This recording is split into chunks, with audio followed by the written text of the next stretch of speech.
Hey, everybody. The Jets have 12 new coaches on their staff, including offensive coordinator Frank Reich. Reich is making a return to the Jets, of course. He was a teammate of head coach Aaron Glenn with the Green and White back in 1996. Reich has more than 30 years of experience in the National Football League, both as a player and as a coach. Reich has lived the game from every angle. We're going to dive into that right now with the Hall of Fame quarterback he backed up in Buffalo, Jim Kelly, and the former Philadelphia Eagles head coach he won a Super Bowl with when Reich was an offensive coordinator back in 2017, Doug Pederson. Just a programming note before we get to Jim Kelly. We'll take the podcast on the road a couple times this offseason, and that starts next week in Indy, as we'll be at the NFL Combine. We beat anybody in the world, and I think we're going to win next Sunday.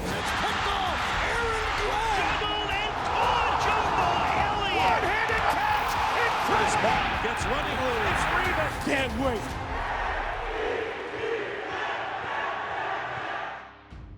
Jim, let's go back a few decades. Take me back to 1986 when you walked in and you started out as a Buffalo Bill and you met Frank Reich. Well, now you're really messing with my head. For me to remember that far back, oh goodness. I think more than anything, when I was drafted by the Buffalo Bills back in 1983, I went to Buffalo, and there I was with Joe Ferguson. When I saw him throwing the football, I'm like, boy, I'm going to be sitting on the bench for a few years. There's no doubt about it. And then, of course, going to the USFL for a couple of years, and then winding up going to Buffalo in 1986. And, of course, Frank was there, and just got to know him and meet him, and the things from that point on just grew. Not only as far as our team, but my friendship with Frank and how we pretty much understood each other and where he was at, where I was at. And I couldn't, to be honest with you, and I know I'll probably say this later on too, I would not be wearing a gold jacket if it wasn't for number 14 on our team. That's Frank Reich. What he meant to not only our team, but to me personally. You were the guy. You were the guy who was supposed to come there and turn the Buffalo Bills' fortunes around, Machine Gun Kelly. What kind of relationship did you have with Frank early on, and then how did it develop? Well, our relationship was great, always. I mean, we did golf tournaments together when Boomer Esiason, him and Boomer were, I guess, in college, teammates in college. And then, of course, coming to Buffalo, knowing Frank was there before me and didn't understand the whole thing. And I remember even the point where Frank was asking me before I signed with the Bills, hey, do you think you'll ever become Buffalo Bill? And I even told him, I guarantee you, Frank, I will never come to Buffalo. And then all of a sudden I wound up going there. And then, of course, after I signed, our relationship was very, very good.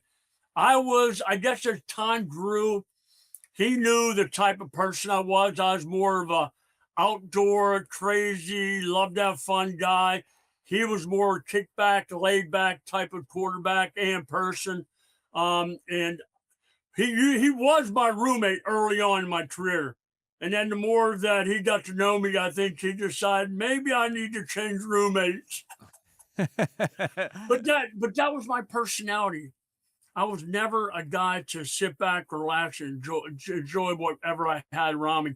I've been very blessed. I had 5 brothers. I had a father, a military father. He was in the Navy, and he taught all of his 6 sons all of that thing. But when I got to Buffalo and got to know Frank more and more, I realized what he was all about. I just wish, to be honest with you, I wish I would have listened to him more about off the field earlier, and that was pretty much becoming a Christian. I was a Catholic growing up, and I was your typical sit, kneel, stand. You go through your confessions, you confess hundreds of sins, and then you move on. And I got 3 more clean weeks to go. But that was not it. And Frank was a big-time Christian, and I loved that part as I grew to it and to understand more what Frank was all about. And he's one of my best friends. He's such a good, classy guy and very, very smart. He always has had that steady temperament, like even keeled, and a guy who's had a tremendous reputation throughout his career, going back to his days as a player, of course, playing 14 years in the league. In that quarterback room, when you guys were together, could you see it as far as his cerebral approach that, hey, maybe someday this guy is going to go on and be a coach? Well, not only that, I think his father was a coach. Correct me if I'm wrong, but I think his father was a coach, and I just knew how he handled himself in meetings. He was amazing, and the thing is, I remember when I would come off onto the sidelines, there were times where I welcomed his input, but he also was a guy that knew when I came off the field when to talk to me and when not to. When I was mesmerized by what I was doing, I was totally focused. He knew not to say anything, but there were times where I welcomed his input, and not just on the field when we were playing games, but in practice and in meetings more than anything. The 2 cents that he gave was more than 2 cents. It was like $20 bill. I mean, he gave me everything that I would need. Plus, what we used to do, Frank and I, we would sit sometimes and we would talk before we got into our Wednesday meetings, because that's when the game plan would come out. And we would have the things that we felt we wanted to put in the game plan, because we watched film prior to that meeting. And Ted Marchabroda was amazing. Jim Schaffner, our quarterback coach, and Ted was our coordinator, and some of the things he would say. But the best thing that I loved about everybody is the input that they allowed us to have. And I'm sure Frank will get to that point, and I'm sure I haven't been around him as far as, in a huddle or in a meeting with him in a long time, but I know what he meant to our room, and I know what he meant to our football team. And I knew just sooner or later he was going to get his chance to go somewhere else, which he did with the Carolina Panthers. But just a class individual, and somebody that I wish he would be with Buffalo, not the Jets, though.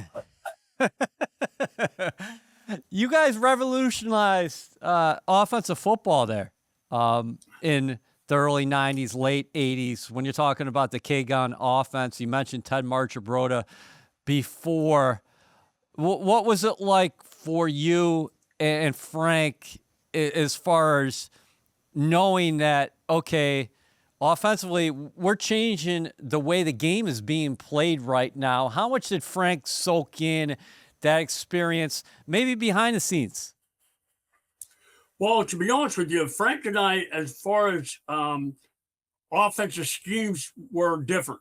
I was the no huddle. I was fast paced. I mean, I would have to, just a good example, when we were on the field, when we ran the no huddle, that quick pace offense, I called all the plays. Mm-hmm. And Marv Levy put his job security on the line, allow me to do that. But I knew what I liked, and I knew the pace that we had to go. And I would come up, call formation, I would call pass protection, I'd call the play, and then call a snap count, all within a 10, 15-second period. I mean, just visualize this. A second, as soon as you complete a pass, all of a sudden he's tackled. Now you got to think, okay, where are we at? Where do I need to put everybody? What play do I want to run? So all these things we went over, we practiced these in practice. But when I was injured and I was not on the field, Frank ran the approach of the huddle up, take my time, making sure if the defense was what I did not like about the play I called, I was able to change it. We were allowed to audible. So Frank's approach to the Buffalo Bills no huddle was different. He liked to huddle up. I like to fast pace. Pretty much how I like my life, and pretty much my life I live now. Because I remember my mother growing up, she said, son, you need to slow down. But that was never me. I was never like that, and still I am not. I mean, I've told friends before that, don't worry, I got to slow this pace down. I can't handle it. I have not been able to do it. Even through 4 bouts of cancer, I can't slow down. I got to keep going. Yeah, God bless you. 1992, you get hurt against the Houston Oilers. The following week, The Bills are hosting the Oilers in a return matchup. Frank Reich's getting the start at quarterback. What are your recollections? We'll get to the game in a second, but of the week of preparation leading into that game. Well, I knew we would be ready. And the good thing about it is our team had confidence in Frank. Frank was a quarterback that he knew the system inside out. It wasn't like we had a whole new offense and like some quarterbacks that, even back then, they would, have 3, 4, 5 different coaches coming in. One year they'd be fired, or they went somewhere else to be a coordinator somewhere else. We had the same system for many years. So I knew going in, not only myself, but my teammates, the offensive line, Ken Hall, and our offensive line, the running back, Thurman and Andre and all of them, they knew that Frank knew the offense as well as I did. Even though he was going to run a different style of offense, he was going to slower pace to huddle up. They knew we were going to be okay. But I'll tell you what, going in, that game after it started up, us getting our butts whooped in the first half, I wasn't sure. And then, of course, first series would throw an interception for a touchdown. I think we're down, 35-3? 35-3. Like yep. And then, of course, the comeback, just one thing led to another. And the confidence that the team had of being able to come back. And I'm sure us running that no-huddle offense prior to, even though Frank wasn't a huge part of it on the field, he understood what it took once he got on the field if he had to do that. So he did that. He brought our team back, and here we are, 4 Super Bowls. That was probably our third, if I remember correctly. Yep.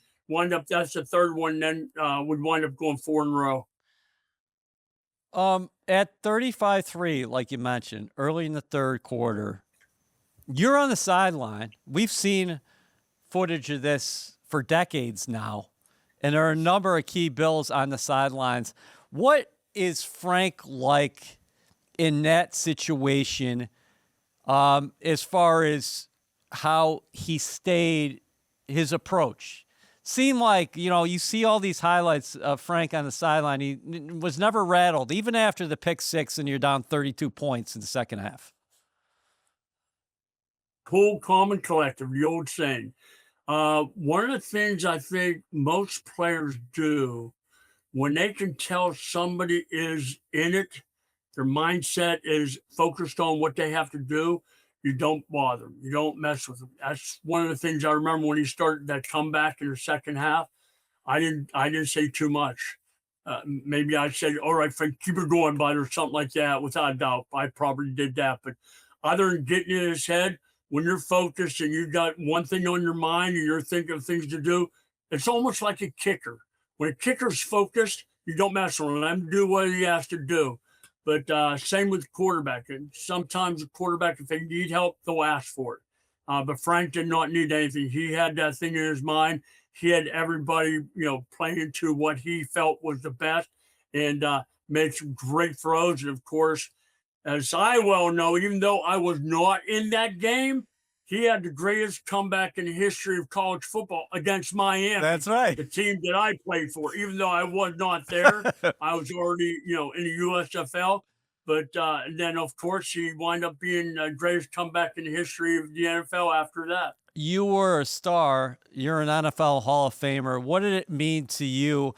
Obviously, you're celebrating the team's victory, but what did it mean to you, that moment that Frank was able to step into the spotlight and shine like he did in a historic fashion?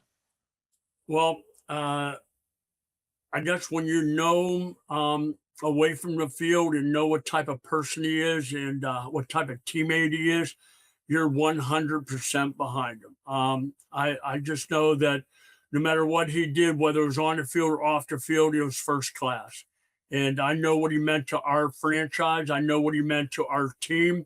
He was almost like being a starter, even though our personalities were different. Frank was class from start to finish. And I can honestly say, as I said earlier in this interview, that I would not be wearing a gold jacket if it wasn't for number 14 helping me out not only at times during the games, but in the meeting rooms and in the film room, how we were able to communicate back and forth and how he helped me. When things looked a little shaky, wasn't sure, he would help me out. So from start to finish, I owe so much to Frank Reich, and I love him to death. We call each other, he calls me chill factor 12. And to me, he's chill factor 14 and decreasing, getting cold, because that boy, when he was in there, he played well. Yeah, it's often forgotten about when you're talking about those playoffs following the 1992 season. Everybody, rightfully so, with the historic nature of that game, thinks of the Bills' comeback against the Oilers. Well, the following week, Frank probably played maybe arguably the best game of his career against the Pittsburgh Steelers when the Bills won wire to wire. Pittsburgh, yeah. Yeah. Can you speak on that? Well, I knew going in there that was going to be a tough game. I'm from Pittsburgh, so I knew what it felt like to be in Pittsburgh and those fans and that defense and Bill Cowher and all that. And I knew it was going to be a tough one, but he played very well. But I probably could have played if I needed to, but doctors wanted to rest my leg. I think it was my leg, my knee. I can't remember. Shoot, it's been so long. I've been hit upside my head too many times. But I knew Frank had it under control. And of course, as you well know, we wound up beating the Steelers. That could not have made me feel any better, because all my buddies, even though before I played, they were all Steeler fans. But when I was playing, they all became Buffalo Bills fans. And then when I retired, they're no longer Steeler fans. They're no longer Bills fans. They're back to the Steelers. But overall, Frank had it under control, and we knew he'd be able to get it done, even though it was a tough game against a tough team. Any surprise as you look back that he did get into coaching? He started out as an intern with the Colts back in 2006, and now 20 years later, of course, he's the offensive coordinator here with the Jets. Yeah, and then he wound up being one of the main reasons that Eagles won the Super Bowl. So yeah, that was pretty good. Yeah, as I said before, I wish he was a Buffalo Bill and not a New York Jet.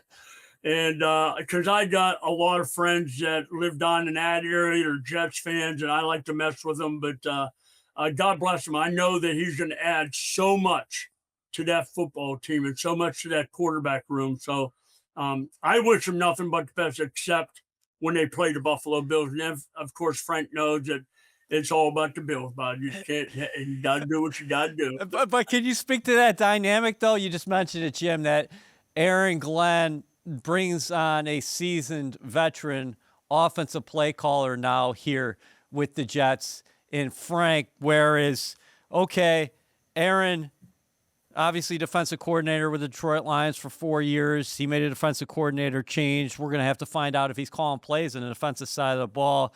But do you think this will allow him to feel, hey, quite good that I have an experienced guy like Frank on this side of the ball, and the Jets did hire Bill Musgrave as their quarterback's coach as well? Well, that's good. I mean, they're going to be so much better. I just know, I don't know the other coaches that well, but I know what Frank brings to not only the team on game day, but that team in the meeting room, especially in the film room and in the meetings with the quarterbacks and the offensive system. He's such I mean, the guy is smart, and he's able to communicate. The way he goes about talking to players and how he's able to have it sink in and not just go one ear and not the other. He gets the attention of the people he's talking to, and that's probably one of the most important things. And he earns that respect, and he's definitely earned it over the course of the years he's been a coach. And of course, I wish him nothing but the best. And you guys had an outstanding running back there in Thurman Thomas, of course, with the Bills. It was all right. With the Bills. But I'm saying, like I was talking, and we're going to get to this here later in the podcast with Doug Pederson before, is that obviously you mentioned the days in Philadelphia that Doug Pederson and Frank work with Carson Wentz, a young Carson Wentz. They turned him into MVP candidate. And then they had to go the backup route with Nick Foles, and they won the Super Bowl.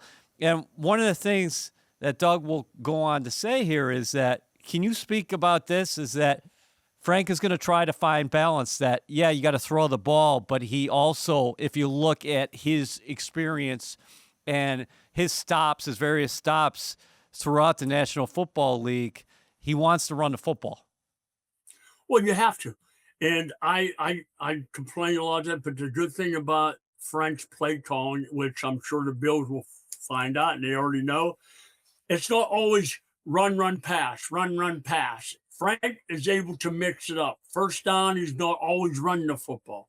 He mixes it up, and where you do some play calling because you don't want the opposing team to think, okay, when you're watching film, he always does this all the time. Frank mixes it up, not just because it's a different game, but he is so smart. He understands what needs to happen. He knows where the weaknesses are. He knows when they're nickel package and dime and regular defense. He knows when you have the running back in your backfield, like I used to do. I used to make sure that I had Thurman Thomas when I knew when he was coming out of the backfield. Even though Kenny Davis was a great running back, Thurman was such a great running back out of the backfield. So I would know what to do. And Frank's the same way. He'll know what type of defenses they're in. He'll know when to put a nickel package out there and making sure he has that extra receiver, even though at times they will substitute because of that. But Frank will be always one step ahead. Then it's up to the players to do their job. And it's not always coaches that, they're looking at coaches and complaining. It's the players. Once you're on the field, you got to get the job done. The coach can only call play. If you miss that read or a receiver runs a route where he should have stopped in his zone coverage and he keeps running across, then it's not going to happen. So you got to have good communication between the quarterback and receivers and great communication between the head coach, the offense coordinator, and the guys calling those plays, making sure that you get them in the right play at the right time. Jim, this was outstanding. Really appreciate you going down memory lane here with us on Frank, and then also talking about what he's going to bring to the table here with the Jets. One of the things I got to bring up before we go, I was, and I don't know whether Frank was, I think he was to a certain point, very superstitious. Okay. I was one of those quarterbacks. I had to have my right thigh pad before the left thigh pad. I had Eddie Abramowski tape my ankles. I had Bud Carpenter tape my knees. I had to walk out to warm-ups with Steve Tasker. I'd walk out to the game with my offensive line. I had to always, which I did ever since high school, I threw up before every game. My offensive line would not leave the locker room until they heard me throwing up. And one of the things that, long story short, Frank and I on Fridays, and you can ask him about this, Fridays, we would go to a certain restaurant for lunch. On Fridays, we were allowed to leave the facility and go where we wanted. Frank and I would have lunch at a place. If we won there, we would continue until we lost, and then we'd change the restaurant. Well, we had a restaurant, Orchard Park Cafe. We went there for like 6-7 games in a row after our second Super Bowl. What happened was we were playing the Redskins in Minnesota, and we were on a streak. The restaurant FedExed our table, our chairs, our plates, our silverware. They did everything. I always had chocolate milkshake. Frank would have vanilla milkshake. They FedExed everything to it. It didn't work. So we got to start all over again the following year. We thought that we're on a hot streak. Let's keep going. Maybe this will be the time that this superstition part will come into play and we'll win. And it didn't work. We're gonna have to find a new place for Frank to eat around here in New Jersey on Fridays. Yeah, exactly. Doug, let's go back to 1995 in Carolina. You meet Frank Reich. Why did you two hit it off right off the bat? Well, I think we hit it off, and it's probably the reason we worked well together. In fact, we were both backup quarterbacks in the National Football League, and we became teammates, right away, obviously in 1995. And, I think our personalities aligned. Frank was just so generous and so helpful to me as a young quarterback, obviously, trying to learn a new system, but just made a great connection back then. And of course, I played in Miami when he was in Buffalo as well, so we were playing against each other a little bit. But just a tremendous person, and really began a relationship that we really didn't know at the time would end up working together, in Philadelphia. What was that quarterback room like, the dynamic, and could you ever had a vision that, hey, maybe both of us will be coaching the National Football League at some point? Well, you never think you're going to both be in the National Football League or working together as a coach, but your goal and dream obviously is to play in the National Football League. And Frank had a great career, obviously, and he's a little bit older than I am, but that room, that year drafted Kerry Collins as well out of Penn State, and Frank's there, I'm there, and I believe Jack Trudeau was the other quarterback in that room.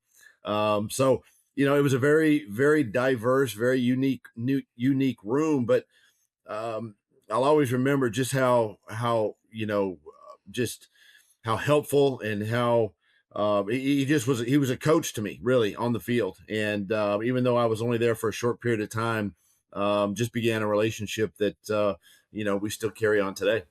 But that's really quite rare when you're talking about, hey, you were there less than 4 months, weren't you? That's right. That's right. And that bond was lasting, as we would find out in later years. Yeah, you never know what's going to happen or how it's going to end up, in your careers. And obviously when I became a head coach in Philadelphia, and Frank was out in, at the time, the San Diego Chargers, and another quarterback, and Mike McCoy was the head coach. He and I were teammates in Green Bay together. You never know, again, when your paths were going to cross. And obviously, Mike had to make some tough decisions out there, but it really led Frank back to me, or me back to Frank, in 2016 in Philadelphia, when I was able to hire him as an offensive coordinator. And, just reliving all those memories, and really how our paths are very similar, I think, to becoming coaches in the National Football League. But can you speak to a little bit before that, when he was with the Chargers? Because you were with the Chiefs, right? Did you guys exchange ideas and thoughts at the time, even though you're division rivals at that point? Yeah, we never. I mean, we crossed obviously in the same division, but never talked football as far as X's and O's go. I just knew that Frank was a sharp guy. He was an offensive coordinator there in San Diego, but we had some great games against each other, but never exchanged the thought of ideas or plays or anything of that nature. But still would have conversations, and especially after you play a game, just to see what the other person was thinking. And those are, again, those are thoughts that you think about when you become a head coach and you're really interviewing your next coordinator, who comes to mind. And ultimately for me, it was Frank. Yeah, you said you handpicked him as offensive coordinator. So as soon as you get in that spot, why was Reich atop the list? Because, there are people in the National Football League clamoring all the time to get a position like that. Yeah, it was I think it was just the right timing for me, going in as a first-time head coach in Philadelphia. And I hired Jim Schwartz as the defensive coordinator. So I really had the defensive side sort of secure. Former head coach, been a coordinator for 20 plus years in the National Football League. And I wanted someone very similar on the offensive side, but not only with the experience, but also very like-minded. And Frank and I both being quarterbacks in the NFL, and understanding the quarterback position, that was important to me back then, because we were going into that draft knowing we were going to have to draft a quarterback, in Philadelphia. So having Frank there to help develop that person, and as everybody knows, it was Carson Wentz, and was very helpful to me, and that's why Frank was a great candidate, for me in 2016, not only as a football coach, but I think also as a quarterback developer, understanding that room, that dynamic, and very beneficial to me. Yeah, can you speak about the roles and responsibilities? Because you went in there and said you were going to handle the play calling, but Frank was your offensive coordinator. So what did you hand off to him during the week that got you ready for Sunday? Yeah, now those are conversations because every coordinator wants to call plays, whether you're offense, defense, whatever. And I was coming from Kansas City, where Andy Reid, called all the plays, and he let me do that a little bit in 2015 in Kansas City, which gave me great experience, calling plays. But I knew going to Philadelphia that I wanted to call plays, and I was going to call plays. And so having that conversation with Frank, and Frank was fine with that. He was on board with it, and so basically what I had done is said, "Hey Frank, let's you and I coordinate, the offense. Let's put this thing together as we game plan. Let's game plan together. Ultimately you're talking with the run guy, you're talking with the other offensive coaches, and you can divvy up the responsibilities so it's all not falling on you as the coordinator, but putting game plans together. And then I think too at practice, just running practice, um, being in the quarterback room, being able to run the film, run the sessions. Even though I had a quarterback coach, Frank was a big part and a big mentor in that room. So his voice matching up with my voice in that quarterback room becomes very important. And so that's what I was able to kind of hand over to Frank at that time. Was the obviously the game plans, but more importantly, having that voice, because I couldn't always be in the quarterback room as much as I'd like to. I couldn't be in there, and so Frank having that same voice from me was very important, and we were communicating the same things. Why was he such a positive influence for a guy like Carson coming into the NFL in the situation that you guys were at? And can you speak about that dynamic? Like, hey, you got to be able to talk to the quarterback, but you also have to be able to command that room and the entire offense. And that's just it. You've got to be able to, number one, you got to be able to teach the information, teach the material, and you got to be able to teach it in a way your quarterback can understand. And Frank is a great teacher first. His demeanor, his personality, the way he comes across, he can be very calming during the course of the week. He kind of presents himself that way. And that's really what you want around your quarterback. You don't want somebody that's always just like, going crazy and maybe losing their minds all the time, but having that calming presence. And that's very important to have around your quarterback, because the quarterback position's tough enough to play, especially in the National Football League. And you're always under a microscope, and you're always being scrutinized, and you're in the, it's the quarterback and the head coach, right? So Frank was kind of that head coach for me in that room. And the development of Carson, you could see from year one to year two. Carson was going into year two and was having an MVP season. And unfortunately, he got hurt late in the year. But I think for me, just having Frank's presence, being able to take my voice, because I was the one that was also installing plays during the week, right? So I was putting in the offense during the week. So Frank was carrying that same message into the quarterback room or into the running back room, the tight end room, whatever that might be. And so that we were all on the same page. Jets are looking for quarterback stability. We know that this past season was the sixth time since 2016 they started three different signal callers. We'll get to that in a second. But you guys had early stability there with Wentz, and then you hand it off to Nick Foles due to injury, like you just mentioned. How were you guys able to, as a staff, and can you speak to Frank's role in this, is, hey, we're molding this guy. He's having an MVP-type season, like you mentioned, and Carson, in an ascending player. He's becoming a star. And now we have to transition to a solid veteran, but we have big aspirations still with this team.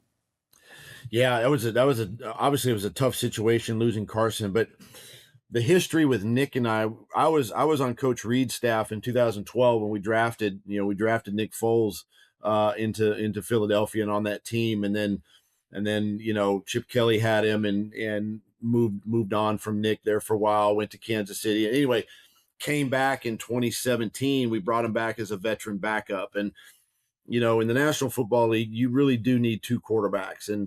And whether the second guy is a young guy that you're trying to develop or going to develop, or a veteran that you got, can step in and run the show if need be, I just felt like we needed two guys. And again, Frank was a big part of, Nick's development too, at the end of the season when Carson went down. And, it was evident too, you could see it, both Frank and myself, we went back and we watched a lot of film. There was a lot of scrutiny around Nick Foles. There was a lot of, because he didn't play great at the end of that season in 2017. Even though we won a couple games, he still wasn't playing great. So we had to figure out, what works best for Nick, right? And this is where Frank really took the reins on this and really went back and did a deep dive and a deep study on Nick's career, having conversations with Nick. I'd have conversations with Nick and just understanding kind of what makes him tick. And, Frank going into the postseason just put plans together each week that benefited Nick's, and really, I think, emphasized Nick's strengths, right? And we got through that Atlanta game, and then we went to had Minnesota in the NFC Championship, and Nick just ascended, and things began to click. And it was really, I think, Frank's impact there that made a huge difference. And really, again, that calming presence. He was a voice for Nick, a little different than Carson, obviously, because you're coaching them the same, but it's two different individuals, right? Yeah. You're coaching them a little bit differently. And so Frank was that voice. Frank was that calming voice, that presence around Nick that gave him a lot of confidence moving forward. And then, we get into the Super Bowl and the same thing. He was playing with a lot of confidence, and Frank had a huge impact on Nick, at the end of that season. Well, it was a different shade of green. We know that, but I know all Jets fans were pumped that the Eagles took down the Patriots in a wonderful Super Bowl. Then Frank goes on, of course, to be the head coach there in Indianapolis. He worked with 9 quarterbacks. So I'm going to read these off right now. Wentz, we know that. Nick Foles, Phillip Rivers, Andrew Luck, Jacoby Brissett, Brian Hoyer, Matt Ryan, Sam Ehlinger. It was 9 quarterbacks in all with the Colts, and he still managed to lead Indy to a 40-33-1 record and 2 playoff appearances. What did you think about the job he did overall in Indianapolis? I think overall he did a tremendous job. And obviously everybody's going to look at the quarterback position, right? And that's and rightfully so, because I think as your team goes, or as I should say, as the quarterback goes, kind of as your team goes throughout that year. And so the impact that he had in working with so many guys, and there were some, obviously all those guys are great guys and great quarterbacks, but when you're coaching that many guys in a short period of time, you got to look at the rest of the team and why are there so many injuries, and why are there, so many different quarterback changes and different things like that. And that's hard, but at the same time, you're still winning football games. And, that's a credit to Frank. That's a credit to Frank. The messaging, again, it goes back to being having a consistent message with your football team, especially as a head coach, but not only a head coach, but as an offensive coordinator, you're the head coach of the offense. So having that consistent message, keeping everybody on the same page, keeping things simple for your team to understand as you go play football games. And, it's just a credit to what he was able to do, in Indianapolis and still win football games and still have a winning record, when he was let go. It's really something looking back that he had a different starter in each of his years as head coach. Each year. Yeah. So that's wild in itself. Obviously, he also was the head coach in Carolina. And then last year he was the interim head coach for Andrew Luck, who he coached in Indianapolis as well. That was one of the names that I just didn't mention before.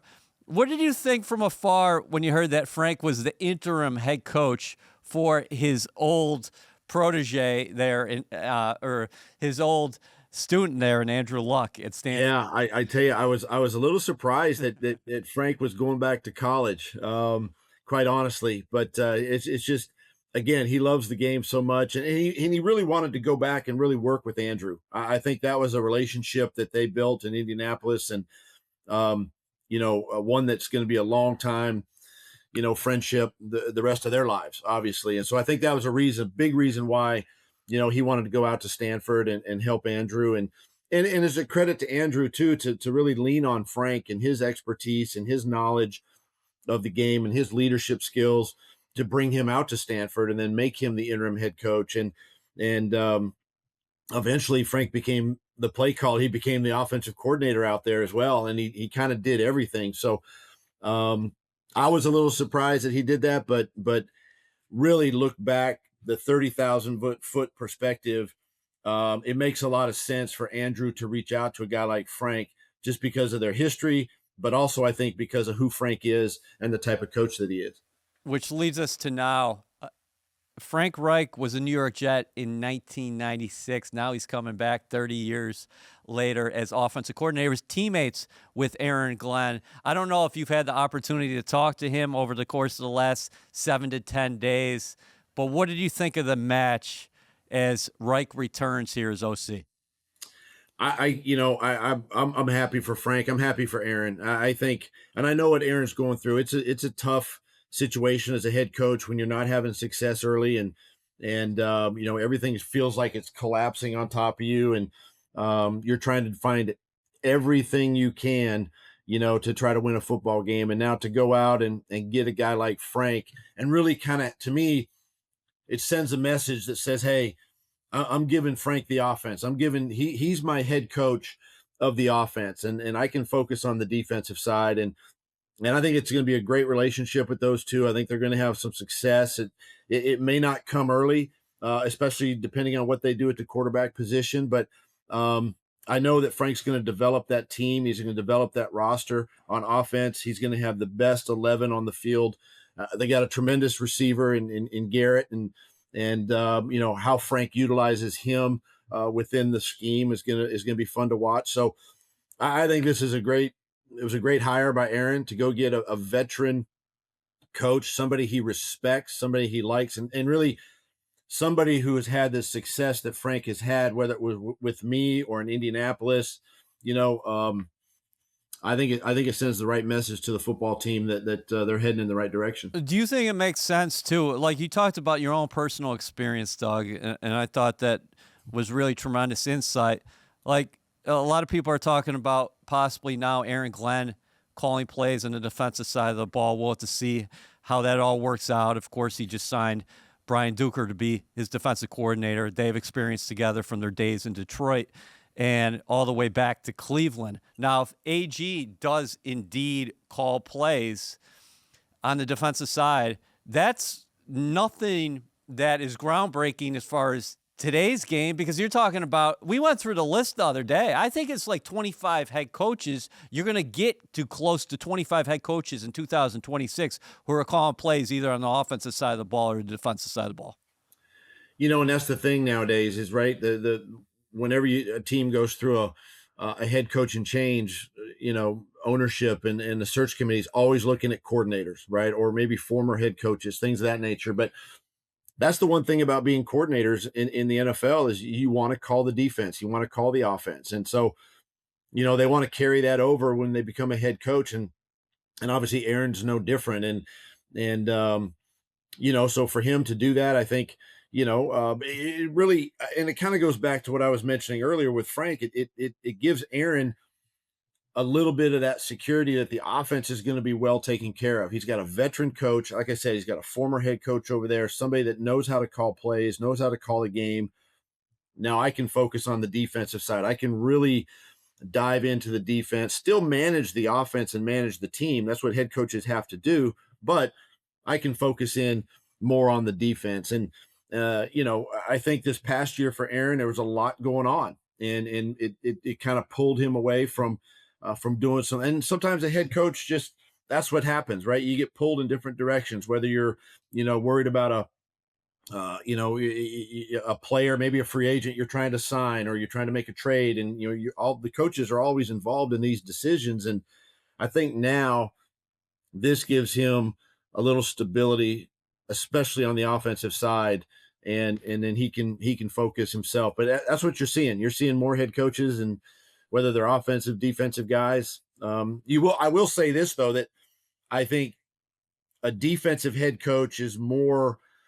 I think is a little bit more ready to maybe hand it over to a defensive coordinator to call plays. I think sometimes that's the case where an offensive minded coach wants to continue to call, the offense. So you see that a little bit, but that's what teams are looking for. They're looking for those coordinators, and a coordinator always wants to call plays, and they're going to do it in the NFL. What do you expect from Frank from a philosophical approach on the offensive side of the ball? We've heard Aaron Glenn talk about in the past, hey, listen, I want to run the football. The Jets are very excited about their offensive line. They got bookend tackles, Olu Fashanu on the left side. You got Armand Membu on the right side. We'll have to see what happens with Breece Hall. You mentioned Garrett Wilson before, injury-plagued season, but the guy is a stud receiver. You got some young tight ends. Mason Taylor took some steps in his impressive rookie year. What do you think Frank is entering into, and what he's going to want to do from a philosophical standpoint? I think you alluded to it right there in your question. I think Frank's going to start with the run game. I truly believe that he's going to lean on those offensive linemen, and Frank, I would say one of his strengths. He's got many strengths, but it is the run game, and it's the run game design, and it's how to attack leverage. It's how to attack, defensive schemes, and it was evident, with us in 16 and 17 that we had a pretty good run game. Of course, Jeff Stoutland was in charge of that, but Frank has that background. So I think it's going to start there with them. Let's get the run game going. And then off of that, shoot, everything is possible. The play action game, right? The quarterback movement game, screens, all your first and second down thoughts become very important. But to me, philosophically, he's gonna start in that run room and that run division, whatever that looks like, and really get that thing going. He gets that thing going. And especially if it's a young quarterback needs the run game to help him, get more comfortable week in and week out. And not everybody loves the run game. I personally, I like it. I think it really helps your quarterback, whether you have a veteran guy or a young guy. And so I think that's where it's going to start, in New York. And I think that's where, Frank's strength is going to lie. And then they'll branch out into the passing game. Interesting spot from the quarterback position. We know that. And I'm not going to ask you to name names if you're not comfortable with it. I'm not going to put you in the hot seat there, Doug. But what do you think about the Jets, just you looking from afar right now, where they're at and how they might approach it, whether it be a free agent, a trade for a veteran quarterback, and then you have 4 picks in the top 44 overall, number 2 overall, number 16, of course, in the first round. You got the first pick in the second round. How might the organization look at the quarterback spot now? And then down the line, I know people are looking at the Jets in 2027. You have 3 first-round picks as well, but you can't think about the 3 first-round picks as far as who you're putting on the field in 26. No, but you can always use those picks as leverage if you have a veteran guy, or you want to make a trade somewhere, even this year moving forward. So that's obviously an option, and everything's on the table. That's all I'm going to say there. But Frank's in a very unique situation. I think it's very similar to what we did and how we approached 2016. We were looking for a quarterback in Philadelphia, and again, that's what Frank's going to do. I think Aaron is going to say, Frank, find us a quarterback, and Frank's going to look at the draft. He's going to study all these guys. He's going to have conversations with these young quarterbacks. And right now it looks like Mendoza might be the first overall pick, so they may miss out on a guy like that. But we'll have to see how this all plays out later this spring. But is there an opportunity for a veteran free agent to come in, like a guy like we had, like in Nick Foles, for instance, and or is there somebody later in the draft? Like, I don't know, again, I haven't studied the draft yet this year, but like we took Jalen Hurts in the second round, the backup type guy in Philadelphia. So is there that type of quarterback there? So they're going to do their due diligence. Obviously, that is again, in my humble opinion, it's the most important position of your football team is your quarterback. And can you get a young guy in there that you can develop? And that's one of Frank's strengths. We saw it in Carson Wentz to be able to develop him over the course of a couple of seasons. And then with the situation that the Jets are in with picks in the next few years, you start building pieces around, this young quarterback, if that's the direction that they go. So I think it's exciting. I think Frank is definitely up for the task. I think he's built for it. He has the experience of developing and building with quarterbacks. So I think the decision's going to be, I must say, it's relatively easy, but it's something that is going to be watched heavily, I know, in the New York media. We could talk to you for hours, but I got two final ones. Bill Musgrave comes over as quarterback coach. Can you talk about the experience that he brings to the offensive staff? Obviously, a longtime coordinator himself, and he's been working with quarterbacks for a long time.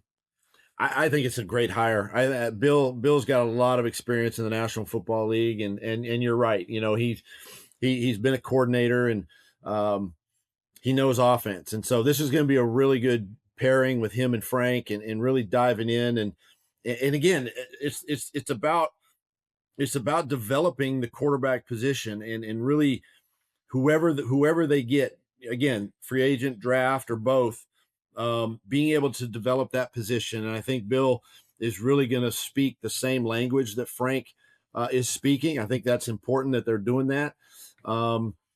And so, yeah, this is smart. It's smart by Aaron, smart by Frank to get somebody like this in there, veteran quarterback, coach who is going to be great for that room.